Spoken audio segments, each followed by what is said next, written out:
Today, we will be discussing about situating environmental sociology in regional literature in the light of Arannyak by Bibhutibhushan Bandyopadhyay. The objectives for our study will be understanding the basic concepts of environmental sociology in light of regional literature, understanding the concepts of ecocriticism, and then finally understanding Arannyak as an eco-critical text. So first, let us understand what is the relationship between literature and sociology. The relationship between literature and sociology is purely organic and complementary. They both act like the flip sides of a single coin. In other words, we can say that literary genres basically nourishes on various social milieus, processes, events, people, and so on. So therefore, when environment comes into play, environment generally acts as a backdrop and also a situation through which the literature story further progresses.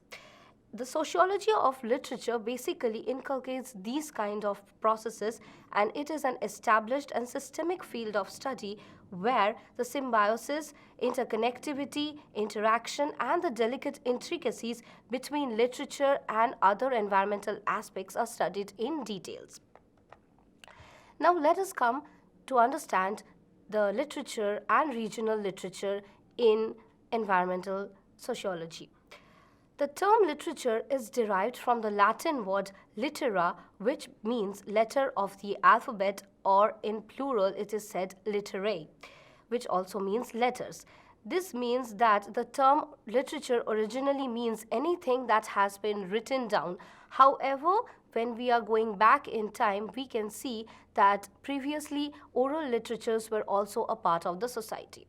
It was during the 18th century when the term literature actually took its modern term, what we see today, and has been used for since then. Basically, from 18th century, literature became anything that has been written and it expresses a form of human emotions. Therefore, some form of literary writing can be abstract, some form of literary writing can be a part of an artistic manifestation from any writer's perspective, or it can also show the socio-political aspects or the economic aspects of the contemporary society. Now coming to regional literature. By definition, regional literature is basically might be a work of fiction or poetry that basically focuses on the characters, dialects, customs, topography, landforms, reliefs, and other prospects of a particular place. Now there are a certain set of characteristics or a framework which makes a regional poetry or a regional long prose it's the way it is. These characteristics of regional novel includes firstly a proper setting or a background. In most of the regional novels, we can see that the emphasis is frequently laid on the nature. Settings of such novels are frequently remote and has a particular backdrop through which the entire story begins, and this kind of backdrop comes entwining the story in various turns of the story. As for example, we can talk about Malguri Days written by R.K. Narayan, where the entire setup was under the backdrop of the town Malguri. Similar kind of writings is found in Arannyak, where writer Bibhutibhusan Bandopadhyay has detailed the entire story around the forest and the villages relating to the parts of Purnia and northern Bihar. Next comes characters. The local color stories or the regional novels tends to have a specific concern with a particular set of characters, preferably or mostly the characters who are remote and belonging from that particular district or the region. Here the characters become typecasted, they may be quaint or they may be stereotypical. The characters are marked by their old ways or some kind of customs or some kind of behavior or religion which is very much related to that particular place or particular religion or the particular lifestyle. As for example, we can talk about the characters of Arannyak, as for example, Bhanumati, the village maid, who is one of the lead characters in the play. Then comes the narration. the regional fiction is always narrated by an outsider. The general trend for a regional fiction, right, is always that some outsider will narrate it, typically some educated mass coming from an urban population. As for an example, in Arannyak, the educated observer and the lead protagonist, Shottocharan, comes from a city. The observer comes from a world beyond that particular remote world, and he starts perceiving and understanding that particular customs of that remote places. The narrator serves as a mediator between the rural folks and also makes it palatable for the urban audience for whom the tale has been written. Next comes the plots. The plot, although in regional literature goes as if nothing is happening, however, there is a lot of upheavals that is going on in the plot. Mostly these kind of plots and twists relates to the people of that remote place, and it goes in a sequential order, giving some social message or some kind of awareness at the end. The theme. Lastly, we discuss about the themes. Theme is a very important aspect when it comes to the regional literature.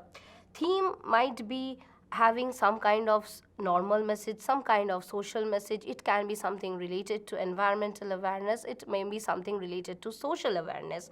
However, mostly the theme of these kind of regional novels comes with respect to the people of that region and how the contrast between the urban dwellers and the village folks is coming to provide something new. That is the basic theme for most of the regional novels.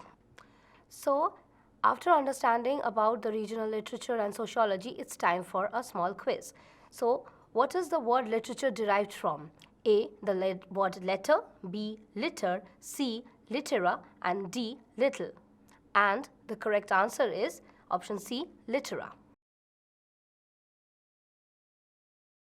Now that we have understood about what is regional literature and its framework, it's time to understand the concept of ecocriticism. Simply defined by Cheryl Clotfeltry, ecocriticism is the study of relationship between literature and the physical environment.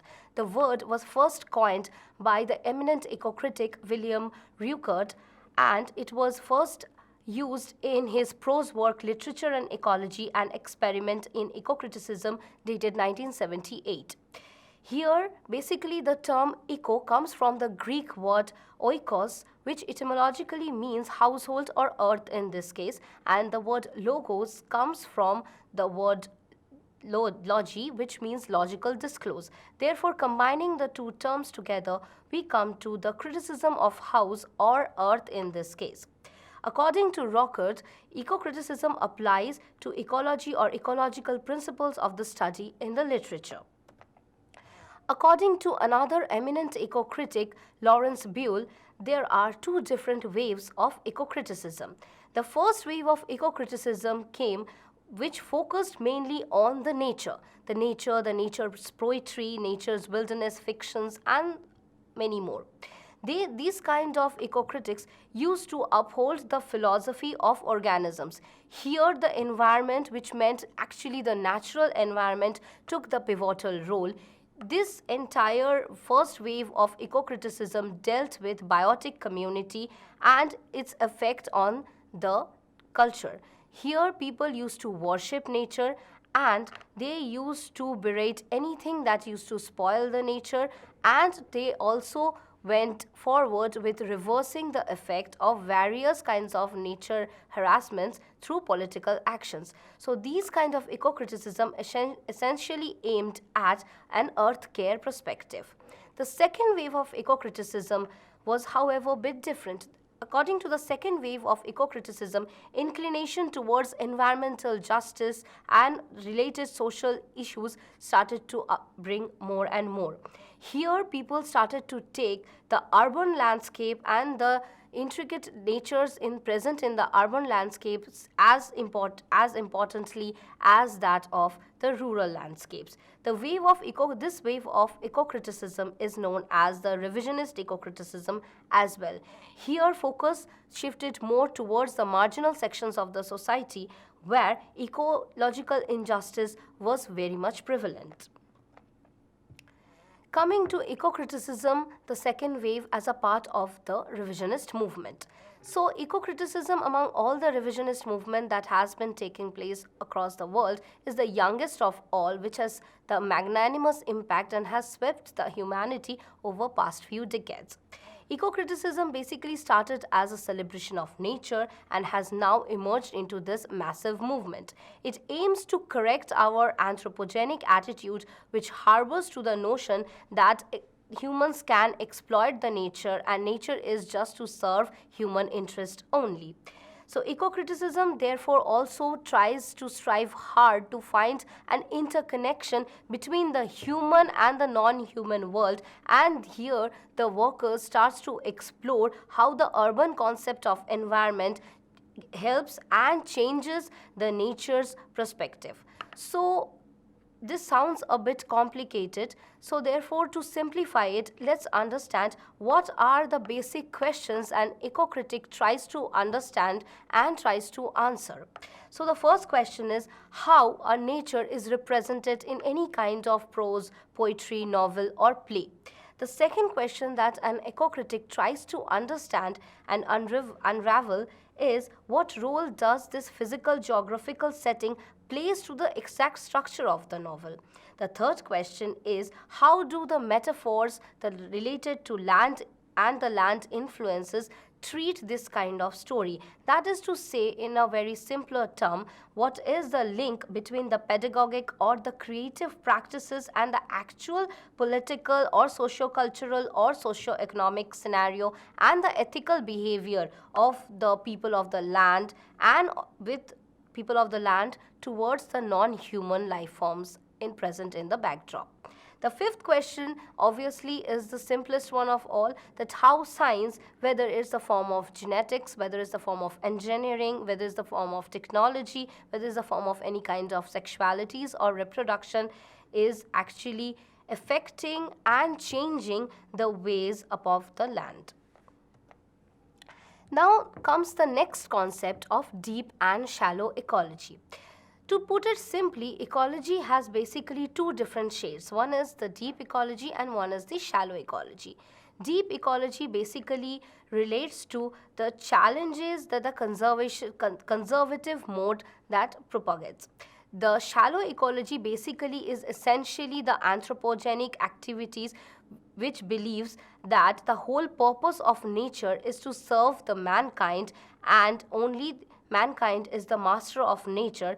Therefore, it also advocates systemic use of natural resources but only to serve and benefit humankind. But this kind of shallow practices, this kind of shallow conservative thinking is being challenged by the deep ecology, where the conservation mode and advocacies has been disregarded, and in deep ecology it is believed that all organisms on the earth have their own intrinsic value and no one is master of anybody. This realization gives equal rights to every organism in maintaining a balance across the environment. So therefore there are 8 different tenets of both shallow and deep ecology. The 8 tenets of deep ecology includes all creatures of the earth have intrinsic value.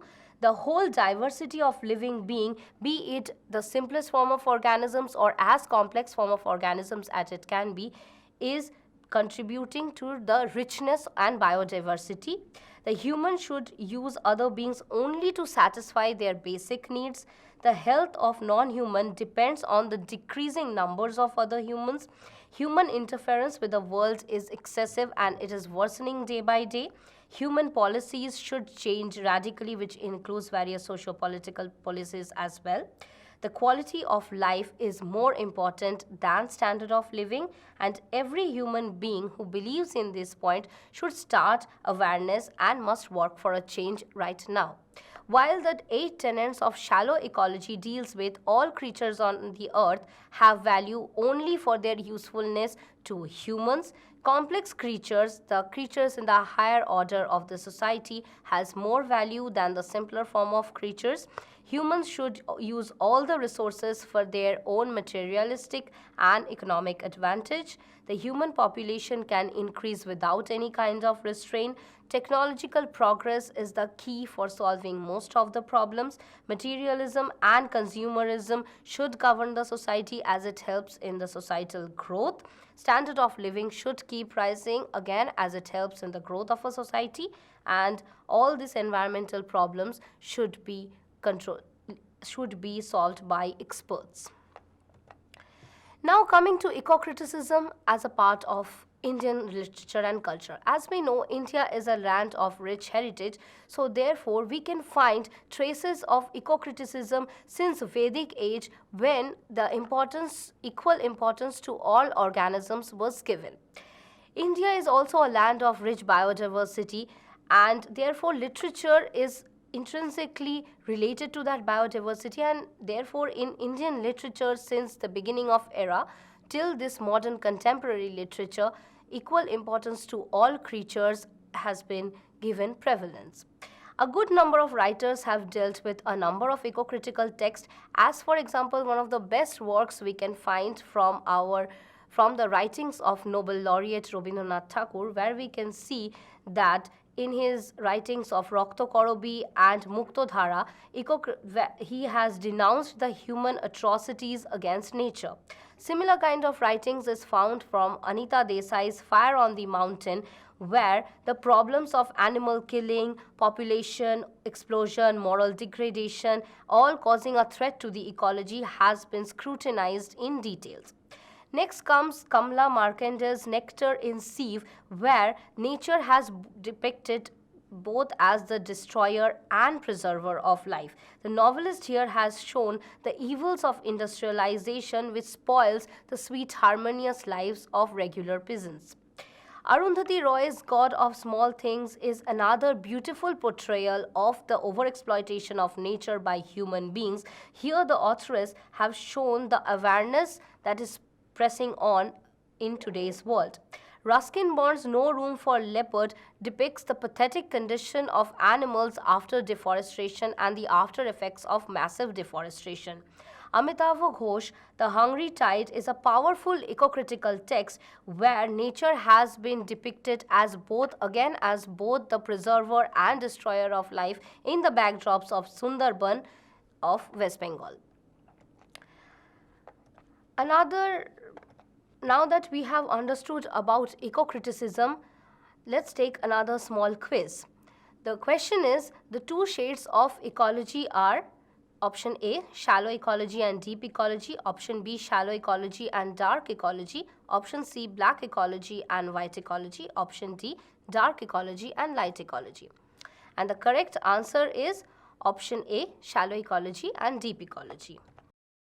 Now that we have understood about eco-criticism in brief, we are going to discuss Arannyak in the light of eco-criticism.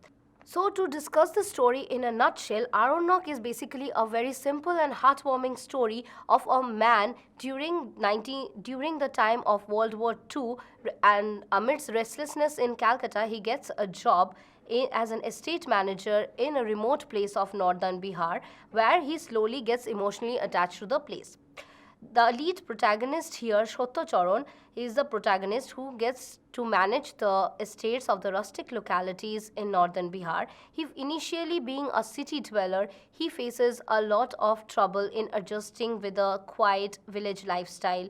Being a city dweller, all for him has been the means of entertainment for him has always been theatres, libraries, his companions all staying back in Kolkata.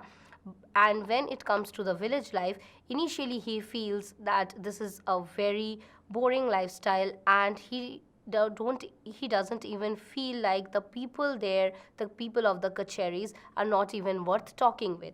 However, slowly Satyacharan and his partner Jugal Prasad starts understanding the intricacies of the forest. He falls in love with the quiet and calmness and the beauty of the forest. As a result, Satyacharan witnesses the beauty of the forest, the tranquility, and then ultimately he becomes instrumental in destroying the forest to a great extent. As Satyacharan witnesses the forest is getting destroyed in front of his eyes, he feels a deep sense of remorse and guilt and helplessness about destroying this gift of nature.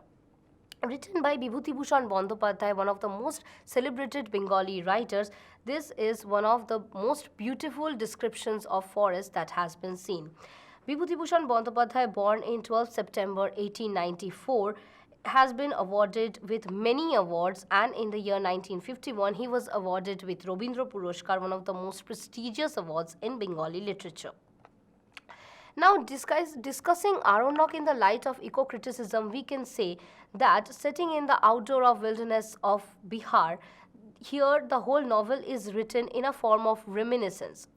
Although the exact locations of this novel does not exist, however, we can say that it is not absolutely an imaginary line. This is not a travelogue nor a diary. It is more loosely based on Bibhutibhushan Bandyopadhyay's stay in the northern Bihar regions, where he has described beautifully that there lies no dense forest close to human habitation. The forest lies in the distant land where on the banks of Godavari the winds are burdened with the smell of ripened fallen jambu fruit.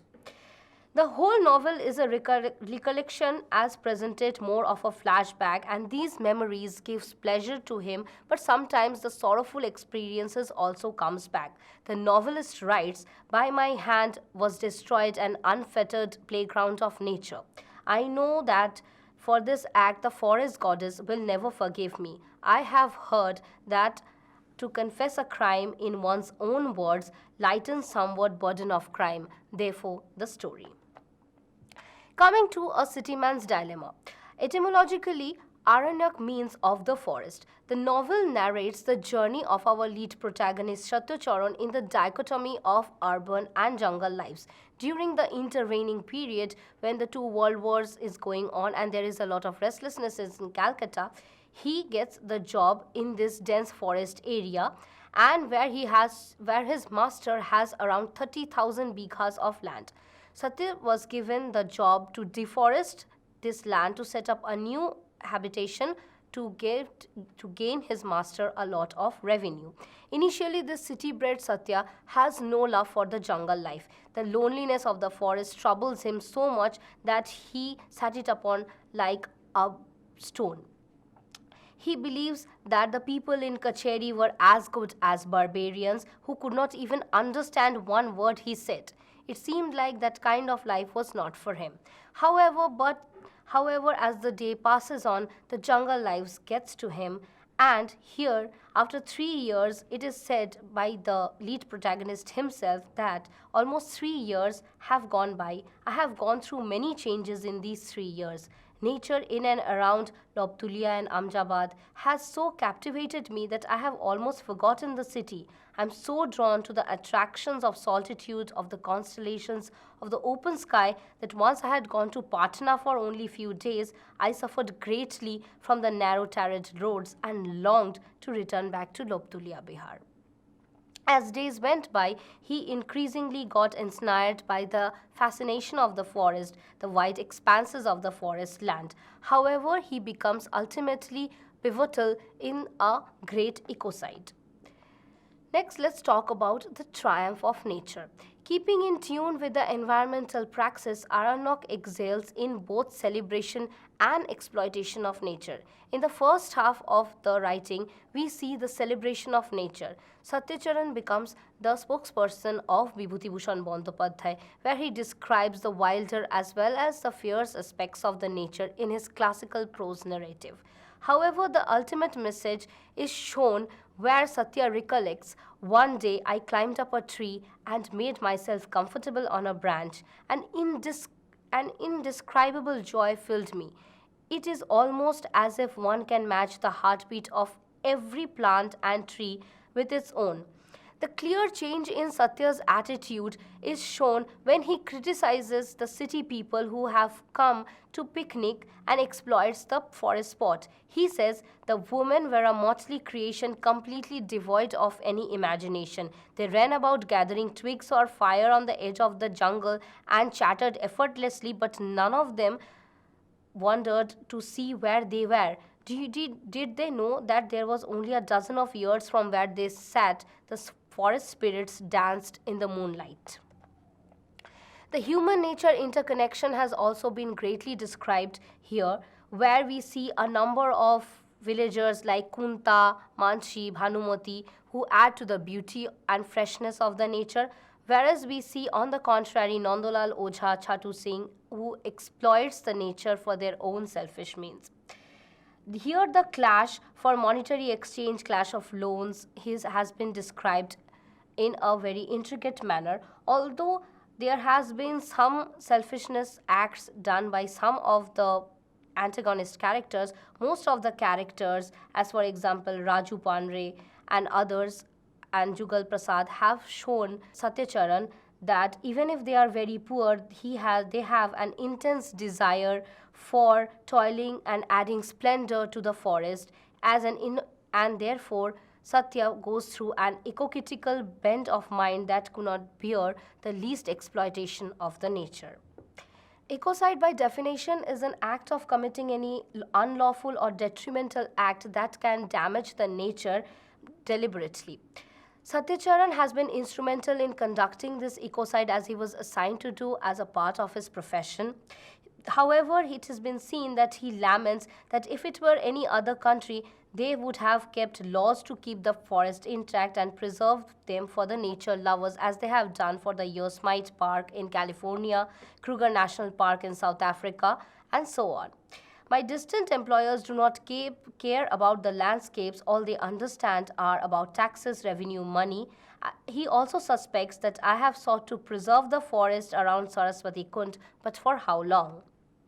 The life of the marginals has also been dramatically described in this place, where the sense of guilt that is haunting Satyacharan says that he has smeared his hand with the blood of forest plants. His condition is much like Shakespeare's Lady Macbeth, who have felt a prick of consciousness and utters, "Oh, damn spot, I say out." The actual impact of ecocide as described in this flowchart is pretty high. It is overt, deliberate, hidden, and unintended.